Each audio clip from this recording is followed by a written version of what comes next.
Hello, അപ്പോൾ ഇന്ന് നമ്മൾ പോകാൻ പോകുന്നത് ഫുഡ് സ്ട്രീറ്റിലേക്കാണ്. പല വെറൈറ്റി ഉള്ള സീ ഫുഡ് ഐറ്റംസ് ഉണ്ട്. പിന്നെന്താ ഫ്രൂട്ട്സ്. നമ്മളുടെ ഇവിടുത്തെ മാംഗോ അല്ല, എന്നാലും എനിക്ക് പക്ഷേ നമ്മളെ നാട്ടിലത്തെ മാംഗോ തന്നെ ഇഷ്ടമായത്. ഒരു മധുരം കുറച്ച് അധികം ഉണ്ടാവും എന്നൊക്കെ പറഞ്ഞിട്ട്, പക്ഷേ എനിക്ക് വലിയ വ്യത്യാസം തോന്നിയിട്ടില്ല. നമ്മളവിടെ തന്നെ കുറച്ചും കൂടെ ബെറ്റർ. ഇതുണ്ട്, നമ്മളുടെ മുതലേനെ ലൈവായിട്ട് ഗ്രില്ല് ചെയ്ത് തരുന്നുണ്ട്. ആരൊക്കെയോ കഴിച്ചിട്ടുണ്ടായിരുന്നു കേട്ടോ കൂടെ വന്നിട്ടുള്ള, നമ്മൾ കഴിച്ചിട്ടില്ല. അപ്പോൾ ഏട്ടത്തിന് മുന്നേ പോയപ്പോൾ അവിടുത്തെ നമ്മളുടെ ചെമ്മീൻ്റെ എന്തോ ഒരു ഐറ്റം ഉണ്ട്, അത് കുഴപ്പമില്ല എന്ന് പറഞ്ഞതിനോട് പിന്നെ അത് വാങ്ങിച്ചു തന്നു. എനിക്കും അങ്ങനെ ഒരുവിധ സാധനമൊന്നും എനിക്കും വലിയ താല്പര്യമില്ല. ഏട്ടനെ പോലെ തന്നെ ഏട്ടനും കഴിച്ചിട്ടില്ല. ഇപ്പോൾ എത്രയോ തവണയും ആളവിടെ പോകുന്നുണ്ട്, പക്ഷേ ഇതുവരെ മുതലേനെയും അങ്ങനെ പുഴുങ്ങൊന്നും ട്രൈ ചെയ്തിട്ടില്ല.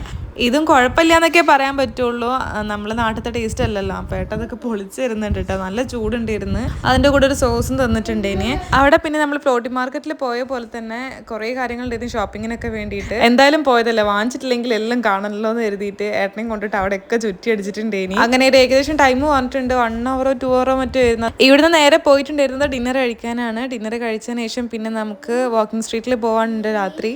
അന്നത്തെ ഡിന്നറും ഏകദേശം നോർത്ത് ഇന്ത്യൻ ടേസ്റ്റുള്ള ഫുഡ് ആയിരുന്നേ. അന്നത്തെ ഡിന്നറിന് എനിക്ക് ഓർമ്മയുണ്ട്, നമുക്ക് സേമിയ പായസമായിരുന്നു ഡെസേർട്ട് ആയിട്ടുണ്ടായിരുന്നത്.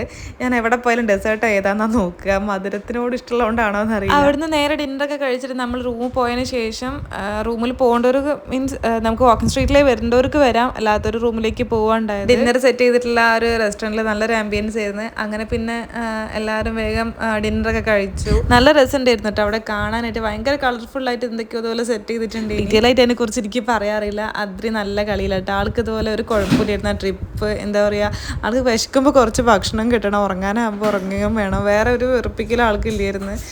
വെറുതെ വാശി പിടിച്ച് കരയുക അങ്ങനത്തെ ഒരു ആളേ അല്ല. ഫസ്റ്റ് ടൈം കാണുകയാണെങ്കിൽ ആൾ വേഗം അങ്ങോട്ട് ചാടും കേട്ടോ. അങ്ങനെ പരിചയക്കുറവോ കാര്യമൊന്നുമില്ല. ആളെ കുറച്ച് ഇങ്ങനെ എടുത്തുകൊണ്ട് നടന്നാൽ മതി.